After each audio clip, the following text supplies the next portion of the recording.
pulsar navigation may be our solution to getting around not just the solar system but the regions beyond it. For millisecond pulsars, a subset of the pulsar population, seem to offer positioning, navigation, and timing data, enabling autonomous navigation for any spacecraft that can properly receive and interpret their signals. The news that NASA's sextant experiment has proven successful gives weight to the idea. Station Explorer for X-ray timing and navigation technology is all about developing X-ray navigation for future interplanetary travel. At work here is NISA, Neutron Star Interior Composition Explorer, which has been deployed on the International Space Station since June as an external payload. NISA deploys 52 X-ray telescopes and silicone drift detectors in the detection of the pulsing neutron stars called pulsars. Radiation from their magnetic field sweeps the sky in ways that can be useful. A recent demonstration used 4 millisecond pulsar targets, J02184232, B182124, J00300451, and J04374715 to track NISA within a 10-mile radius as it orbited the Earth. X-ray pulsar navigation (XNAV) has become an active area of research, pursued not just at NASA but by Chinese satellite testing and by conceptual studies at the European Space Agency. Having barely left our own planet, we are far ahead of ourselves to talk about a galactic positioning system for future spacecraft, but there is reason to believe that the principles of pulsar navigation can be extended to make accurate deep space navigation a reality. Pulsar's navigational matrix. The sextant experiment dovetails with a new paper from Clement Vidal Universiteit Brussels, Belgium, whose work falls into the broader context of recent studies of unusual astrophysical phenomena. The author of the ambitious The Beginning and the End Springer, 2014, Vidal's work has been the subject of several articles in these pages. See, for example, a test case for astroengineering and related entries accessible in the archives. In this era of the enigmatic KIC 8,462,852 and the interstellar object Oumuamua, we have begun to ask how to address possible extraterrestrial engineering within the confines of rigorous astrophysics. Millisecond pulsars may offer a way to examine such questions, but it is important to point out at the outset that Vidal is not arguing that this type of pulsar is evidence of extraterrestrial engineering. What he is trying to do is ask a question with broader implications. How do we study unusual astrophysical phenomena in ways that include an extraterrestrial hypothesis? How, in fact, do we conclude when that hypothesis is remotely relevant? And are there ways to make observable and refutable predictions that would help us distinguish purely astrophysical phenomena from what Vidal calls astrobiological phenomena that imply intelligence? Image: an artist's impression of an accreting X-ray millisecond pulsar. The inflowing material from the companion star forms a disk around the neutron star which is truncated at the edge of the pulsar magnetosphere. Credit copyright NASA Goddard Space Flight Center Dana Berry. We've seen in the analysis of KIC 8,462,852 how many hypotheses have been put forward to explain that star's unusual light curves, with more and more attention now being paid to a natural explanation involving dust in the system. Vidal's lengthy paper examines the question of millisecond pulsars being useful for navigation, as with our own civilization's global navigation satellite systems, like the Global Positioning System (GPS) or the Russian GLONASS Global Navigation Satellite System. If we can derive a navigational methodology out of astronomical objects found throughout it seems reasonable to believe that more advanced civilizations would have deduced the same facts and might be using a pulsar positioning system (PPS) in their own activities. Pulsar navigation might thus have SETI potential. Might some future SETI candidate signal contain timing and positioning metadata? Might some astrophysical phenomena like pulsars be modified by advanced cultures for use as beacons? And if we push the issue to its conclusion, is it conceivable that what we see as a pulsar navigation capability is the result of deliberate engineering on a vast scale? The sort of thing we've imagined the builders of Dyson spheres and Kardashev Type II civilizations engaging in. Vidal does not argue that this is the case, but calls instead for using pulsar navigation as a way into what he calls SETIXNAV, a program of research that would use existing and future astronomical data to examine millisecond pulsars in the context of testable predictions. Vidal sees this as a way to join pulsar astrophysics, astrobiology and navigation science, one whose benefits would include developing new methods to design more efficient global navigation satellite systems here on Earth, even as we explore how to refine our early XNAV experiments. Incidentally, we would also be examining our methods when, as seems inevitable, we are confronted with another case of an astrophysical object that raises questions about possible artificial origins.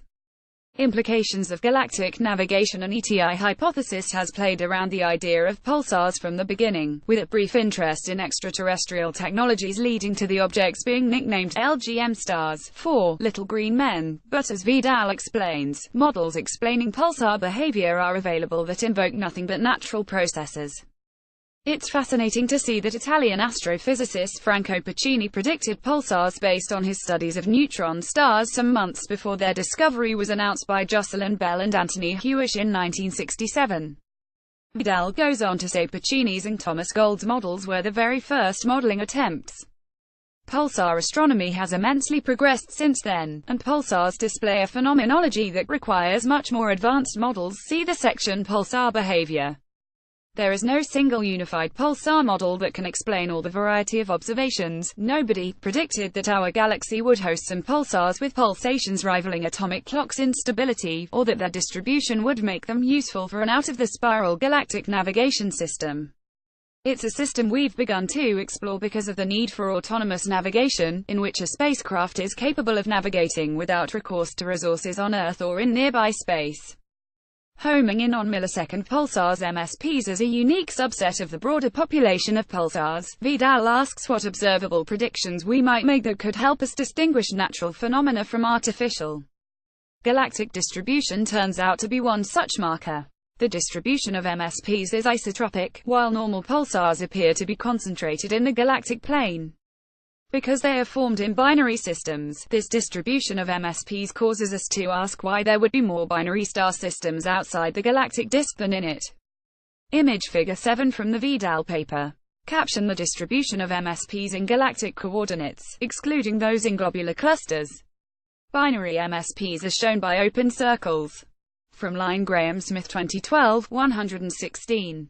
Credit Clement Vidal. Bear in mind that while pulsar navigation became an early topic, proposed as far back as 1974 by JPL's George Downes, it was the proposal to use X-ray pulsars instead of radio pulsars, Chester and Buttman, 1981, that demonstrated both improved accuracy and the ability to use the kind of small detectors that would be feasible for inclusion in a spacecraft payload.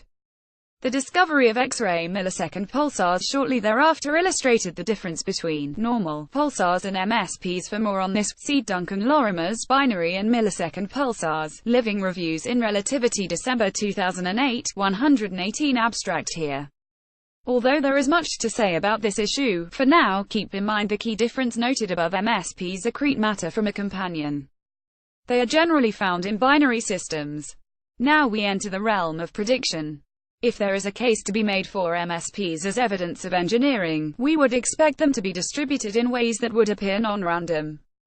We would expect few redundancies in their coverage areas, and in terms of their numbers, there should be enough for galactic navigation but not necessarily more. Moreover, we would expect artificial navigation sources like X-ray millisecond pulsars to beam preferentially in the galactic plane. If we do not find these things, the astrophysical model is supported.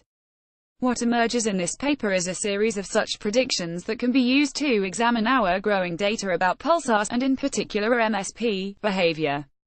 The data offer a rich enough hunting ground that we can look at such things as MSPs in globular clusters as opposed to elsewhere in the. We find that about half of MSPs appear in globular clusters, a fact that supports an astrophysical explanation, since stellar encounters are likely in such quarters and thus the formation of the binary star systems that produce MSPs in the first place is to be expected. If MSPs are engineered objects, we would expect different properties between cluster MSPs and those in the disk.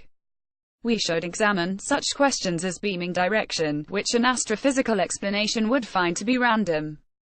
We would study as well whether pulsar beaming overlaps with other pulsar beaming within such clusters. Such a study under the SETIXNAV rubric might help us uncover new binary MSPs, Vidal asserts, by modeling the coverage areas of MSPs and searching in places where coverage would be non-existent. The prediction would then be that we should find an MSP filling in the putative coverage gap. Vidal's paper offers numerous areas for such investigation.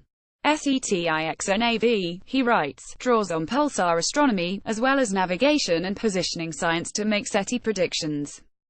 This concrete project is grounded in a universal problem and needs navigation. Decades of pulsar empirical data is available, and I have proposed 9 lines of inquiry to begin the endeavor. These include predictions regarding the spatial and power distribution of pulsars in their population, their evolutionary tracks, possible synchronization between pulsars, testing the navigability near the speed of light, decoding galactic coordinates, testing various directed panspermia hypotheses, as well as decoding metadata and more information in pulsars' pulses. My interest is in seeing how Vidal makes the distinction between astrophysical and astrobiological. In other words, as with KIC 8,462,852 and the interstellar object Oumuamua, are we making progress as we begin to investigate under what some have called the Dysonian SETI paradigm? That approach takes its name from the postulated Dyson spheres that have been the subject of early work and continue to be studied through projects like the Glimpsing Heat from Alien Technologies GHAT program at Penn State. See Jason Wright's Glimpsing Heat from Alien Technologies for more. These issues will grow in relevance as our observational tools hasten the pace of discovery. More thoughts on all this in my next post. The paper is Vidal, Pulsar Positioning System: A Quest for Evidence of Extraterrestrial Engineering, published in the International Journal of Astrobiology, the 23rd of November 2017. Abstract preprint. Also of interest: Chenamangalam, Simeon, Lorimer Wertheimer, Jumping the Energetics Q Modulation of Pulsar Signals by Extraterrestrial Civilizations, New Astronomy Volume 34, January 2015, pp. 245,249. Abstract.